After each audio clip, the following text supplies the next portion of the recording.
Absolutely. And I mean, it's a fascist parable. Oh, it's very much in the original Oz books, like 100%. And I don't think you really get that in the 1939 movie. I'm one of the best investigative reporters I think in the world today.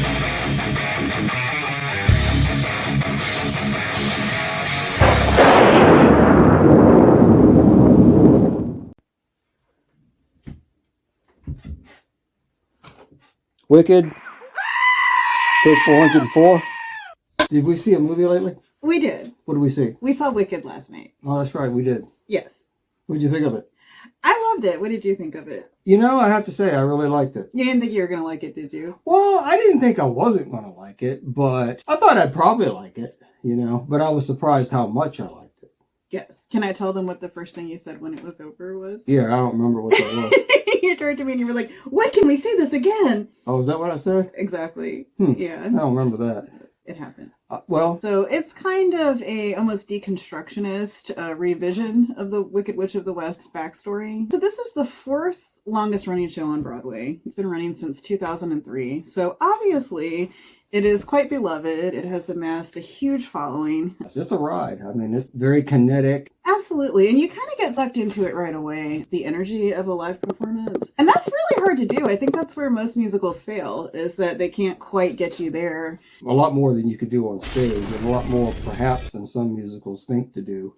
Yeah. Coming from stage. It's a beautiful, beautifully shot film. And the performances? The performances are outstanding. I honestly did not have complaints about anyone in the cast. I thought the leads were all great. I loved the conceit of Jeff Goldblum as the wizard. Then going into this, I think that maybe some of the qualms that people might have if they're not sure whether or not to see it. One thing, if you are on the fence about it at all, or if you have even the tiniest inkling to see it, I would really recommend seeing this in the theater, because I think you really want that big screen effect. It's, you know, I'm sure it's still beautiful watching it on a small screen, but I don't think you're going to get that same feeling of majesty that you get from the big screens. I wore my straw hat in honor of the Scarecrow. I see. Who wasn't really in it, per se. He has like a cameo. Well, there's a quick cameo.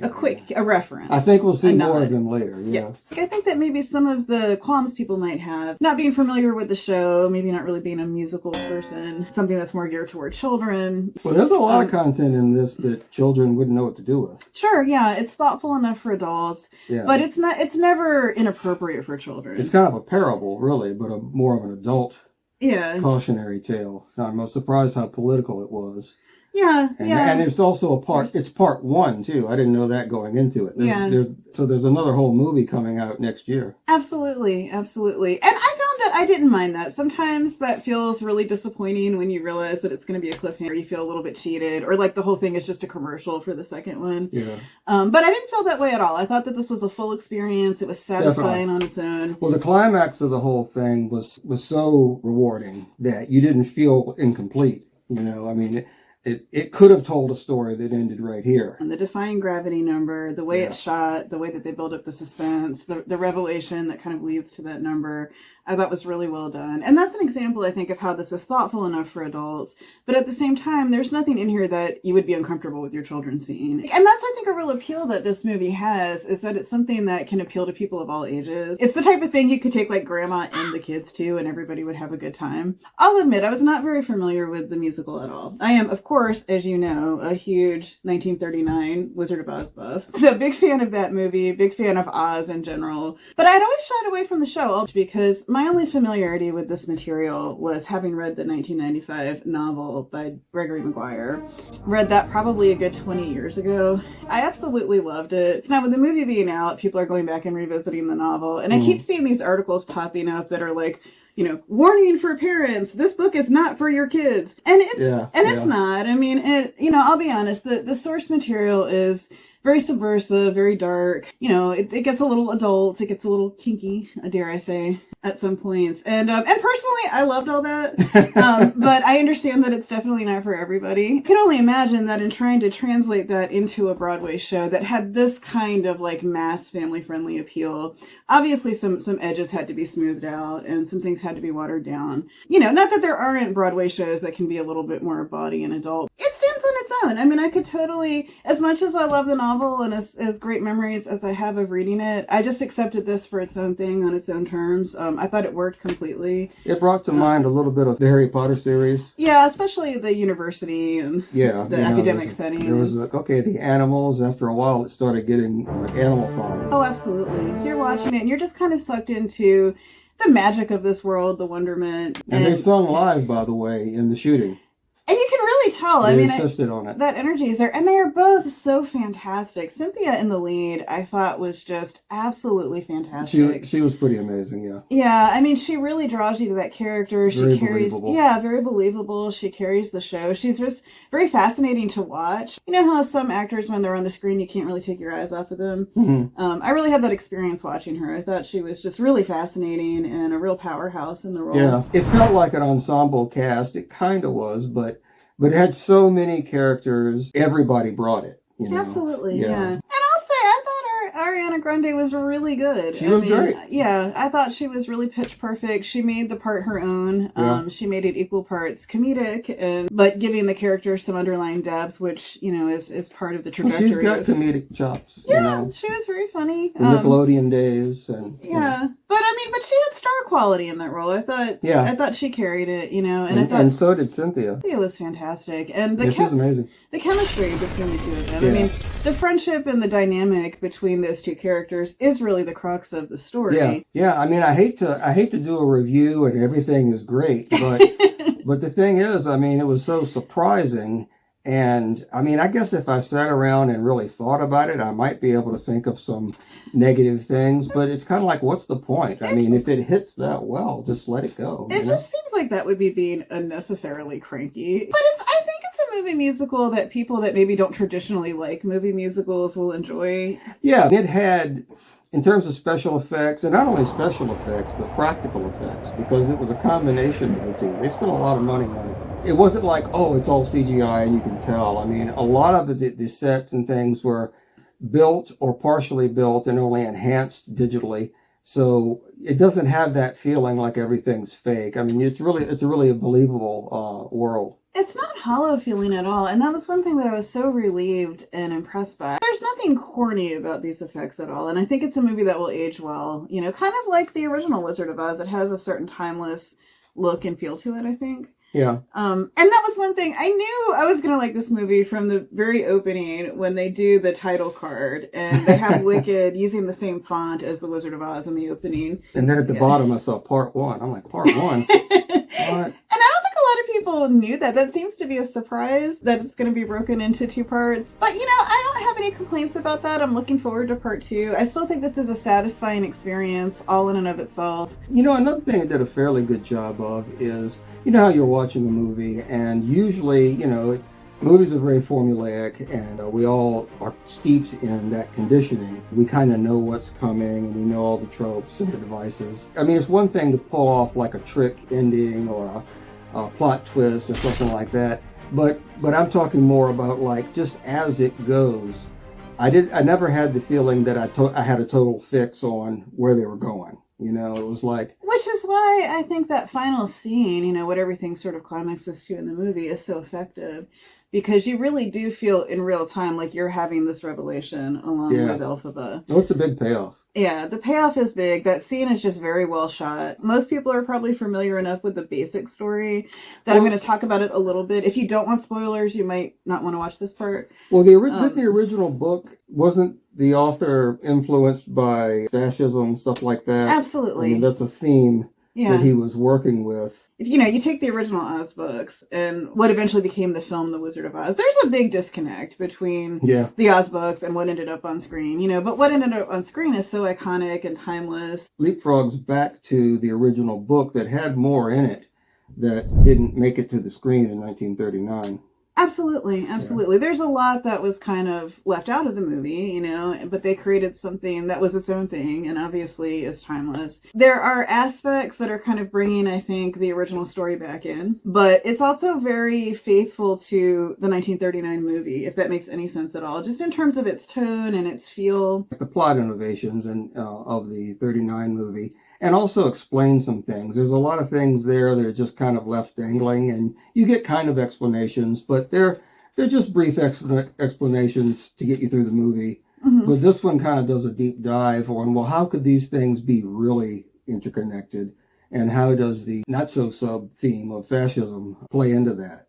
Absolutely. Because, And, I mean, you know, it's a fascist parable. oh, it's very much in the original Oz books, Yeah. like 100%. And I don't think you really get that in the 1939 movie, per I mean, se, there's a you know. charlatan who is conning the people Mhm. and trying to unite them with disinformation because they need a common enemy to bring them together. So they're scapegoating a marginalized group. Right. And that's kind of the reveal that happens more toward the end when Elphaba and Glinda finally meet the wizard. And I thought that scene was very well done because when you first meet the wizard, it's more, I think, traditional characterization of the Wizard of Oz that we're used to, where we realize he's a charlatan, but he appears to be a good-natured charlatan. You know, Yeah. He's a very good man. He's just a very bad wizard. But then you find out he's really not. He's actually like a totally shitty person. Yeah. You know, but I think it And does. somewhat weak, too. Yes, we scapegoating a marginalized group in order to hide the fact that he doesn't really know what he's doing. When people are going through times of stress and turmoil, finding a common enemy unites people and Right. takes their focus away from being angry at their leaders. I mean, there were many things at work in Nazi Germany, but one of them that was at work was villainizing a whole group, you know. Absolutely. So they're not paying that much attention to the man behind the curtain, you know. But what I really liked about how they did it here is that when you get that revelation that that's what's really going on in Oz, it's very, like, riveting, you know? Like, you feel it. You're like, oh. There's a certain dissonance that comes with that, too. But it's to its credit because it makes you a little uncomfortable. To me, it's not so much trying to be a prequel or being an exact fit with the original. It's kind of riffing off of it in a kind of an alternative story. It was kind of brilliant to focus the first part of the story on the friendship between the two leads and Elphaba's evolution, you know, her beginning to evolve and come out of her shell more and come into her own more. To have this moment at the end where she sort of wakes up to what's going on and realizes that having had this knowledge, she can't unsee it, you know? Yeah. And so now her course forward is set. Yeah, if she likes it or not. You can't unsee what she's seen. Right.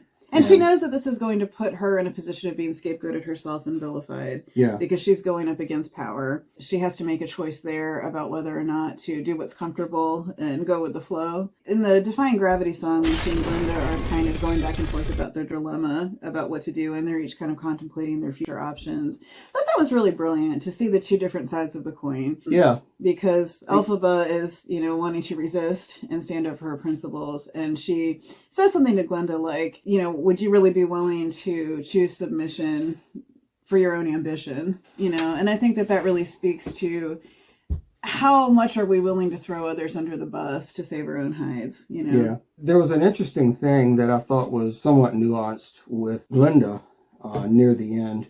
Because she makes a choice at the end, and I'll just say it's different than the choice Elphaba made. And it's easy to see that choice as selfish or a weakness or the path of least resistance or made out of fear.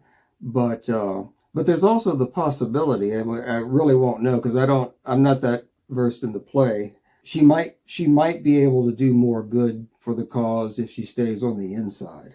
So I'm not saying that that's exactly right, but that possibility is there, and it makes it a more nuanced choice. Yeah, she's shown, I think, as having a foot in both camps. And I don't think Elphaba knows exactly what Glinda's up to either. Yeah. Did she buckle, or is she still in, but from the inside? It's kind of left for interpretation, but... It is, and I think a nice thing about the way that the movie ends, too, is that I don't think Elphaba is really supposed to know exactly what her next move is either, you know? Oh, yeah. She just knows what it's not. She's like, right now she's trying to figure out how she's going to feed all these monkeys. For sure. But the Defying Gravity number, I just thought the way it was shot was beautiful. It's a very powerful climax. I mean, it was well done. I mean, it was better than a lot of movies that have come out recently that are trying to be this. Yeah. That are trying to be heroic and dynamic and epic and kind of falling short. I'm looking at you, Star Wars. And, yeah, right. And here comes Wicked, and they're like, hold my beer. I think it does a really brilliant job of pulling off this really neat hat trick of... Hat trick. right? It has several neat hat tricks. Yeah. But yeah, it pulls off this really neat hat trick of all leading up to this very thoughtful messaging while still being very family friendly. I mean, kids won't be bored by this. They'll enjoy every minute. Yeah, of I was it. never bored. It's very charming. It's very delightful. It's not all doom and gloom. There's a lot of humor. A lot of humor. Yeah. Also, I think for fans of the 1939 film, really fun to see some of the Easter eggs. Some of the references that are in there, like the title card, but a couple of other little fun things. You want to be eagle-eyed watching this because there's a lot coming at you. Well, it'll bear multiple viewings too to catch all the things, Absolutely. Which is why we're seeing it tomorrow. Yeah, we're going back. Yeah. We might not see it 40 times like we did Elvis the movie, but maybe. It's very entertaining. I've heard some people mention the length. It's almost exactly the same length as Elvis. I saw the Elvis movie so many times, I have a really good feel for that period of time sitting in a seat. Yeah. And I'm like, that was about Elvis movie length. Yeah, it was. But yeah, it flies by. So. It flies by. Much like the Elvis movie, I was never bored. I never felt restless. I never felt fitful. It holds your attention. And actually, I'm really looking forward to seeing it again, which I think speaks to how not an issue the length is. The best time I ever had in a theater, I was in a movie theater off of Times Square watching Aliens. Oh, that must have been with fun. A packed house. This is a very cinematic movie. Yeah, it's cinematic, y'all. Yeah. And it's not Oklahoma. I don't think you'll be like, oh my God. It's a ride. I mean, yeah. If you don't like musicals, don't let that hold you back. Great movie to see around the holidays. There'll be some Academy Award nominations for sure. Yeah, I'd be very surprised if there weren't. Catch it while it's in the theater. Yeah, see it in the theater, y'all. Yeah, it's immersive experience. Great movie. We loved it. Okay, that's it. See you next time. Go see it. Get out of here. Go now. Go. Warm the car up. Okay, we'll meet you there. It doesn't have to end here. Click on one of the videos below for Elvis and more. And we'd love to have you like, share, and subscribe, and maybe even join so we can put some more gas in this thing.